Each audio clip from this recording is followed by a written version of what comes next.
Hello, esteemed logicians. Welcome to the Logical Christ channel. In this video, we will logically react to the Muslim Lantern YouTube video titled Emotional Apostate Attempts to Blame God for Disbelief. Sit back and relax. We'll be back after this short intro.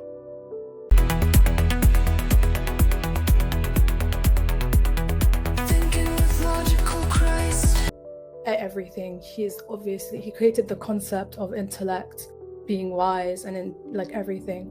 I do not understand why such a wise higher being cares so much about being acknowledged and almost being boasted about. It seems very illogical to me that such a high being would care so much about that. I understand to an extent that's reasonable to demand acknowledgement, so to lead to the good pathway, to be prayed to because praying is good or whatever, but to the point where if you don't, even if you're a good person but you don't believe in Allah, you go hell.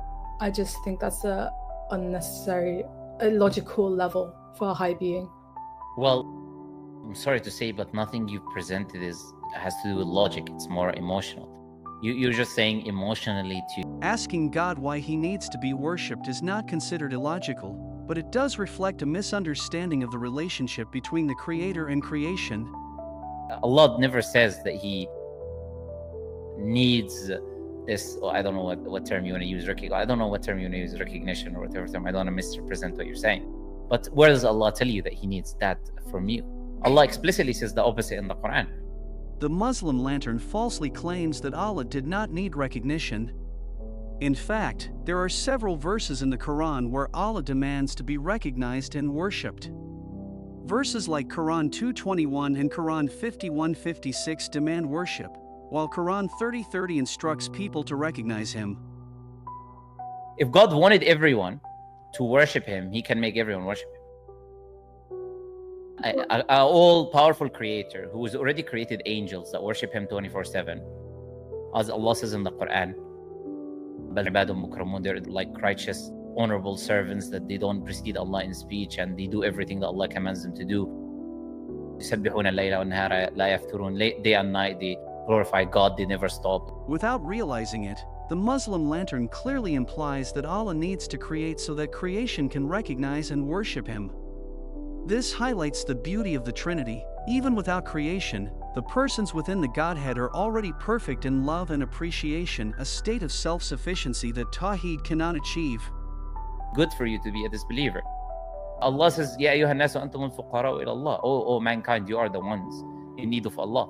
Wallahu al-ghaniyyul hamid. Allah is the self-sufficient.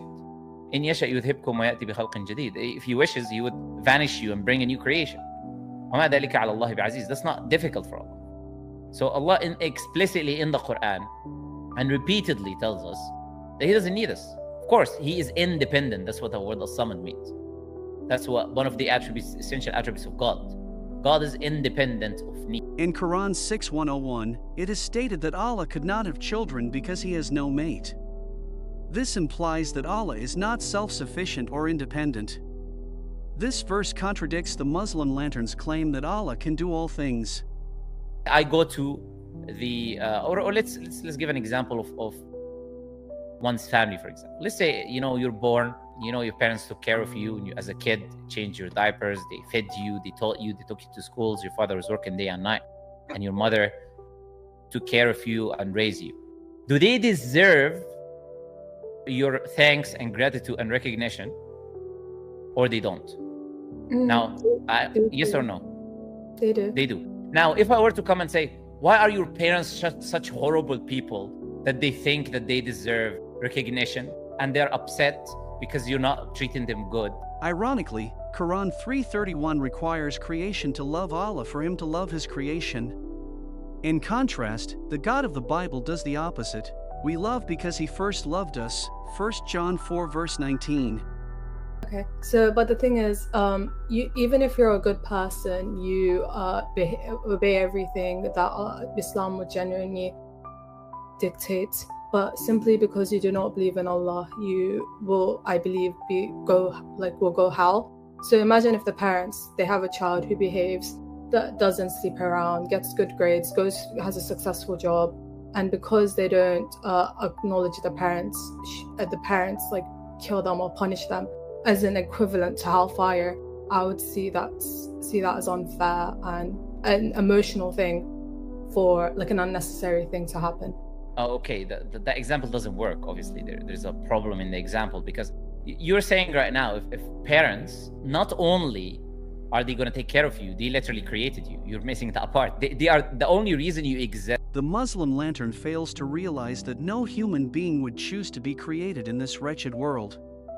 If Allah, as the Creator, is loving, He would have made a way to resolve the main issue of humanity, which is human nature.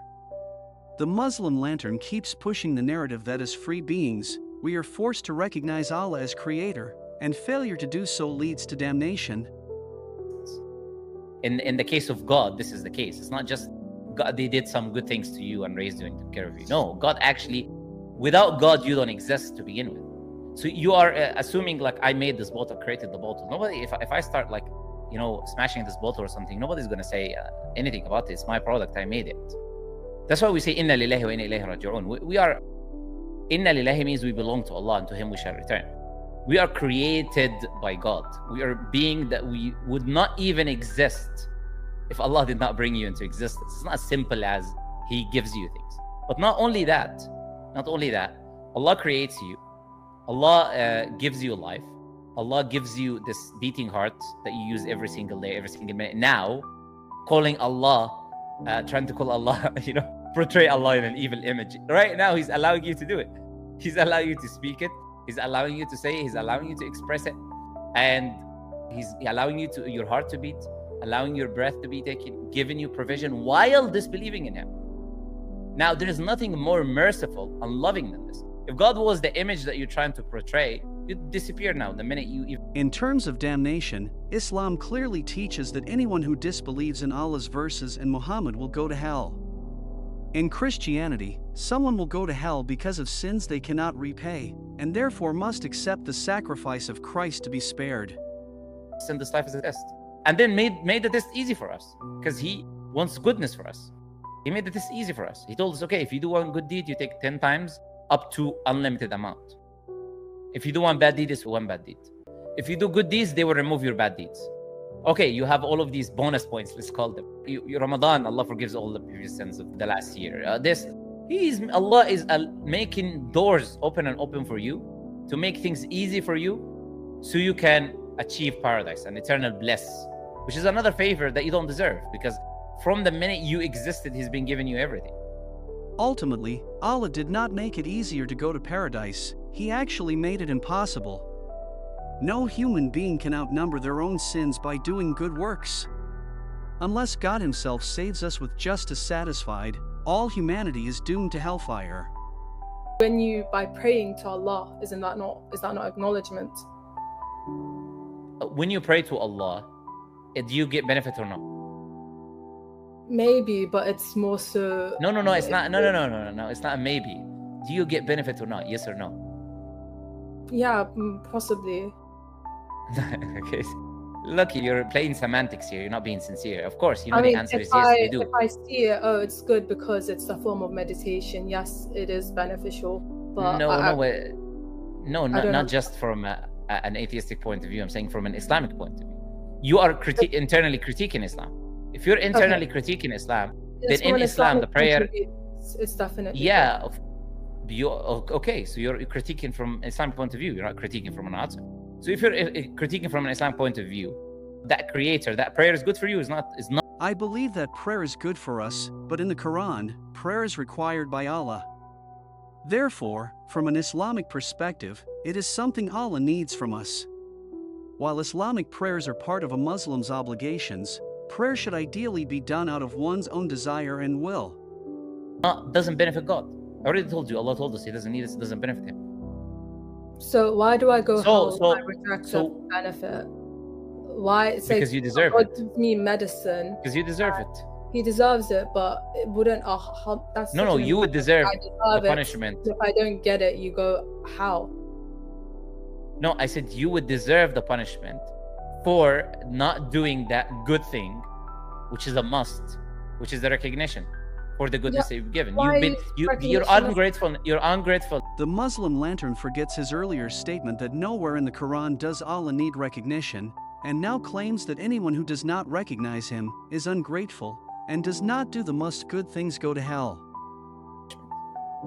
So Nobody I would can do all these person things is as a good. Muslim, but just because I believe and I'm grateful that I believe in Allah, but I could do all these sins, I'll get accepted. But if I don't do accepted. any, What do you mean by accepted? I don't think as you in I understand. go heaven eventually. Oh, eventually. So eventually after what?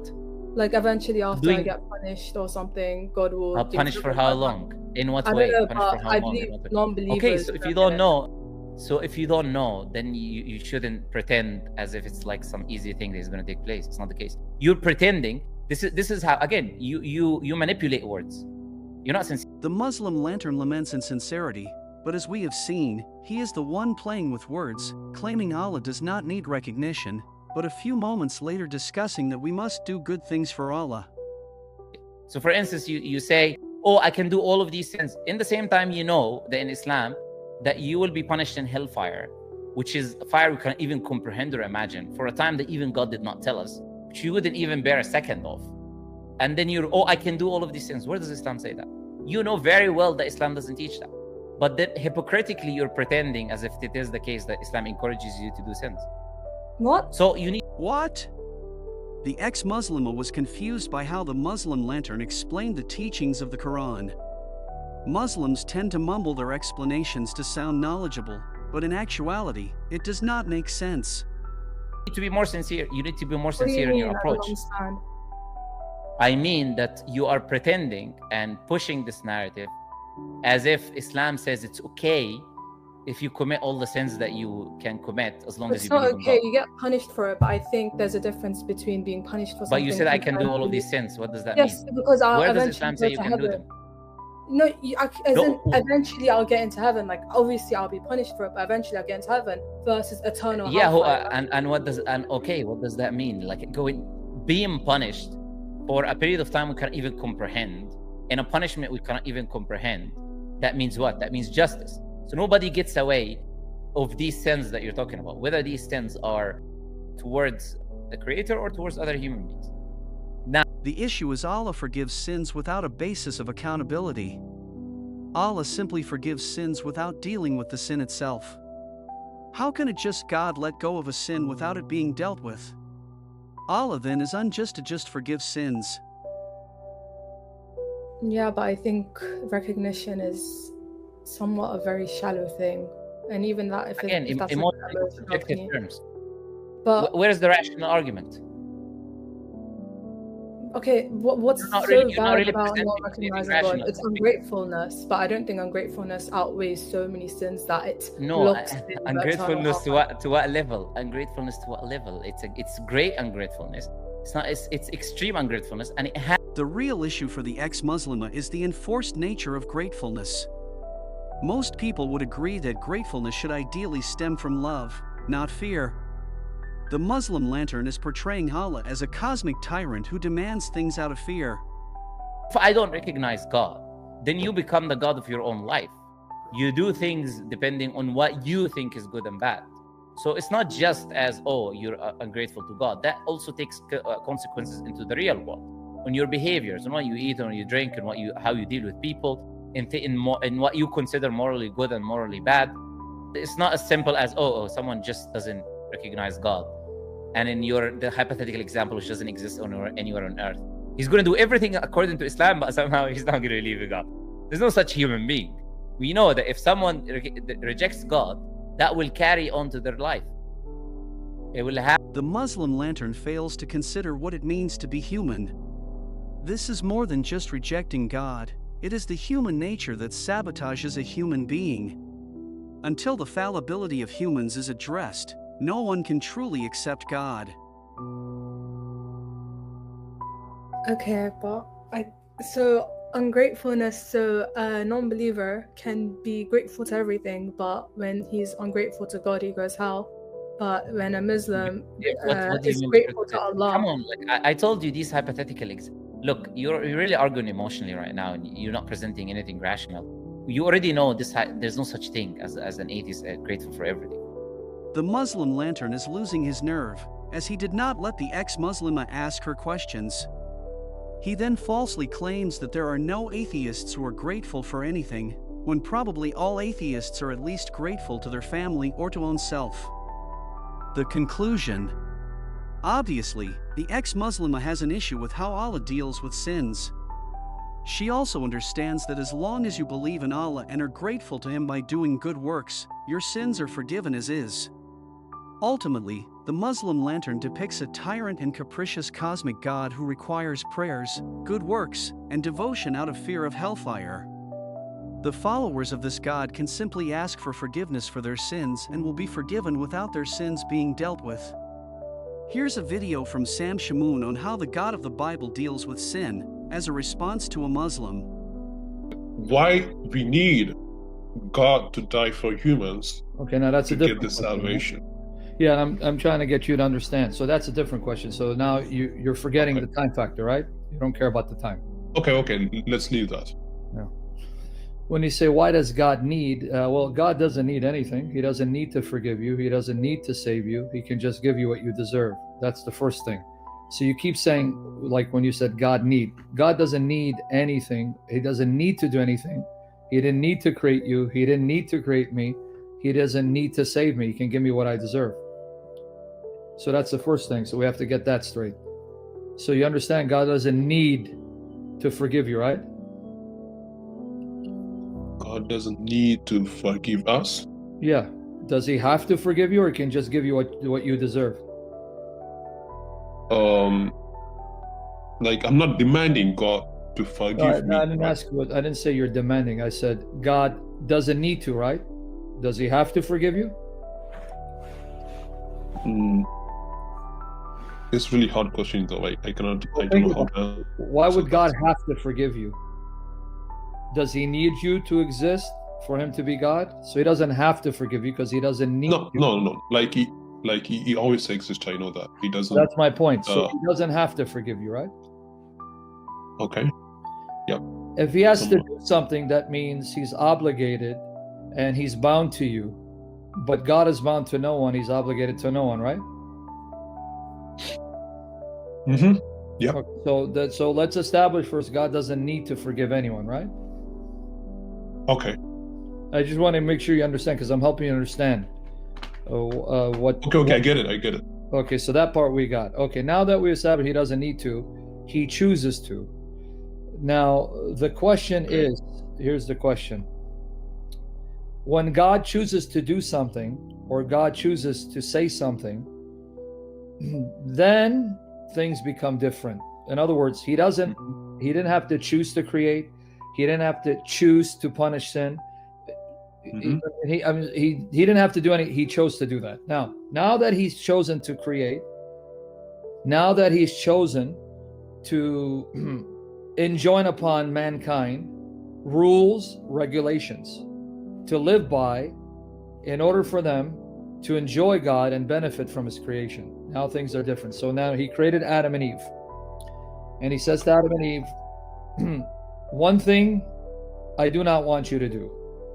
Do not eat of the forbidden fruit, the tree of the knowledge of good and evil. If you eat, that's sin, because sin is disobedience to God's command. See, people like to use the word sin. Sin simply means breaking the law God has enjoined upon mankind. So he gave them one law, one command. Don't eat the forbidden fruit.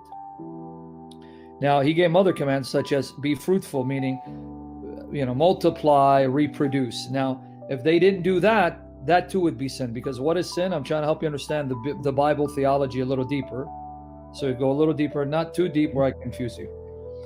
If they didn't choose to obey God and being fruitful, that too would have been sin, right? Because what is sin? Not obeying God's command. No, right? Yes. Okay. So he gave them, actually, if you look at it, he gave them the command of be fruitful, multiply, subdue the earth, and I was reproduce, have children. If they said no, that would have been sin. They would have been punished. Then he said, do not eat of the tree of the knowledge of good and evil. They did. That's sin, because sin means to break his law, his commands. But then he told them, here's the thing. If you sin, disobey, you will die. So now here's the thing. The Bible tells us, for example, Numbers 23:19. Now Adam he has to bring up the Bible verses because I can't do it. Yes, sir. Numbers 23:19. The Bible tells us God is not a man that he should change his mind, nor a son of man that he should lie. Shall he say and not do? In other words, if God says something, he's going to do it, right? Yeah, if you say something, you're going to do it. Yeah, he doesn't go back on his word. He doesn't. He says, look, you do this, this will happen. You do that, that will happen.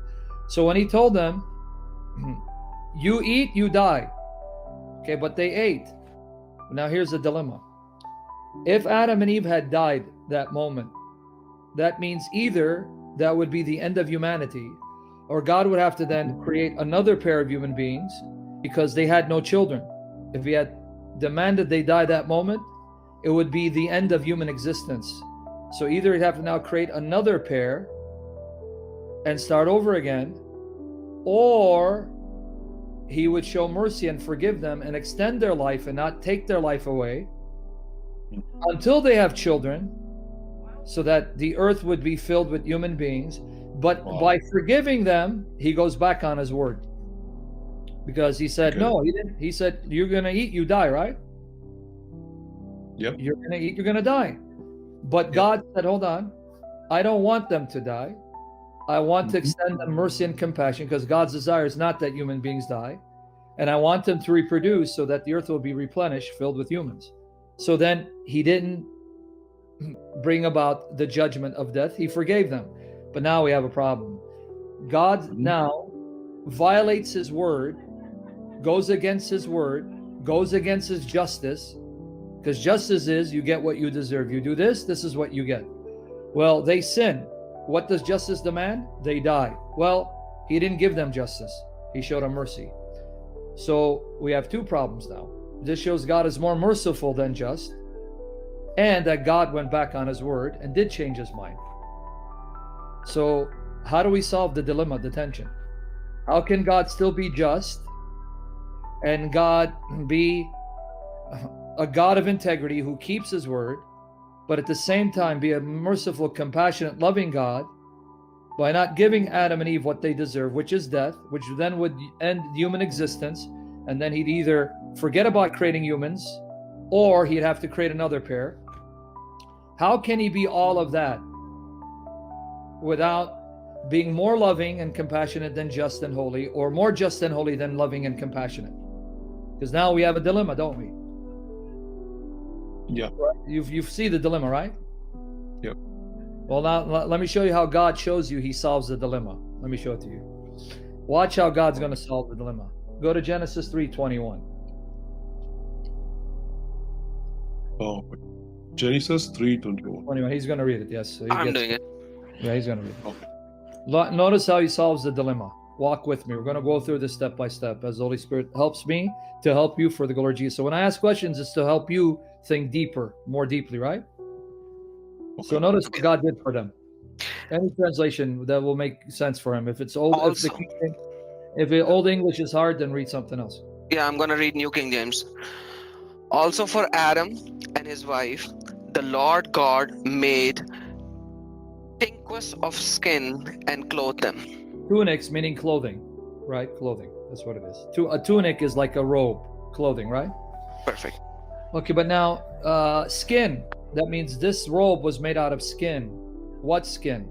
They're the only human beings alive. And at this point, God doesn't create anything new, because in Genesis 1:31, after he finished the creation of the female, God stopped from his work of creation, because everything that needed to exist was brought into being, and he saw it's very good, and he entered his seventh day of rest. Rest meaning he wasn't going to add to creation. Now he's just going to supervise creation, sustain creation, and preserve creation. So where do you get these tunics of skin?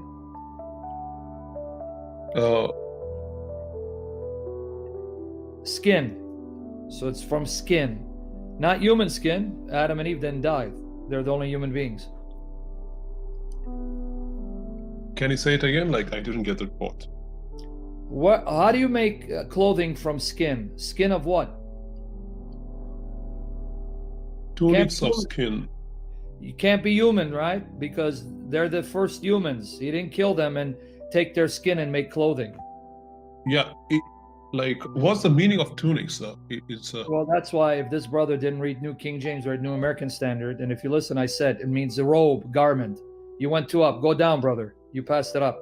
Stuck for Allah, stuck for Allah. Sorry, sir. Which one do you want me to read? Animal skins. Okay, I get it. Now, New American Standard Bible says garments. Okay, yeah, New American Standard. Yeah.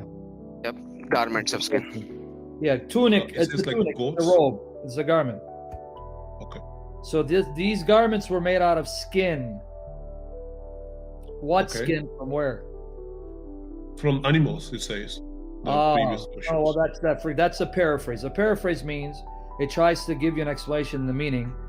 What you read right there, New American Standard Bible, is the literal meaning. Okay. There is no word animal in the Hebrew. All right. So where would you get the skin Even from? in my translation, I was reading in my translation, my own language, it says animals too. Yeah, because they're helping you understand where the skin came from, but the word animal is not in the text. So it gave it away for you. So he made the garments from the skin of animals? We don't know that. Yeah, but it's got to be animals because there's no other type of skin he could make the garments from, right? He can't make them from humans. Yep. So the only skin left would be that of animals, the beast that he created, right? Yes. So the only thing we don't know is which animal he used. That we don't know. Okay, but you understand, for him to make a garment from animal skin, that means he had to cause an animal to die. He had to kill an animal, right? Yeah. That's the principle. God says you must die when you sin. But now, because I want to show you mercy and extend your life, I'm going to have an animal die in your place. So he dies the death you deserve, so you can be spared, and I can show you mercy. So here from the beginning, God is showing you that when I say the soul that sins must die, you have to die. So either you will die, or you can choose to accept my substitution, a substitute who dies in your place so you can be spared. So now you see it's pointing to Jesus, isn't it? Yeah, it makes sense. I can understand. But now it's going to get a little deeper. Okay. Animals do not have the value and the worth of human, right? In the eyes of God, they don't have. Okay, so an animal cannot suffice to pay the debt of disobedience. Sin, breaking the law, brings death. This is why if you find in the Old Testament, God is having them repeatedly sacrifice animals in their place because one animal cannot pay the debt for all human sins that will be committed from this moment on. No one animal, because an animal doesn't even have the same value of one human life, let alone millions of human lives, right? Now we have the other dilemma though. We don't have any sinless human beings who could then die voluntarily in the place of another human. And even if we did, a human life is equal to a human life. Eye for an eye, tooth for a tooth, life for a life, right? Yeah. So even if you say you were sinless and you die, your value, the value of your human life is only equal to another human life. It doesn't have the value that can equal all human lives, because you're not better than anyone else. You're just as good and equal, right? Okay, yeah. So, like it's just like a one and one, like it. Yeah, like the eye for an eye, like the law. The law says, eye for an eye, tooth for a tooth, life for life. In other words, if you murder someone, right, then they take your life. They don't take your life and your children's life, right? Yeah. Because soul is equal to soul, life is equal to life, right? Yes. So even hypothetically, if there was a sinless human being, all he can do is pay the debt of another human life, because his human life doesn't equate to all human lives, because he's not better. He's on the same level as other humans, so it's life for life, right? Yeah. So now, who then is able to pay the debt of all human sins, to cover the debt of all sins that have been committed and will be committed, so that now when a human wants to be forgiven and not be given justice, what he deserves or she deserves, the payment has been made. All they have to do is accept the payment, and all their debt will be canceled. Who alone is able to pay the debt of all human sin? Animals cannot do that, and humans cannot do that. So only God can do that. But now hold on. It's a human sin, which means it requires a human death. How can God then pay the debt of human sin by dying the death of a human being when he's spirit?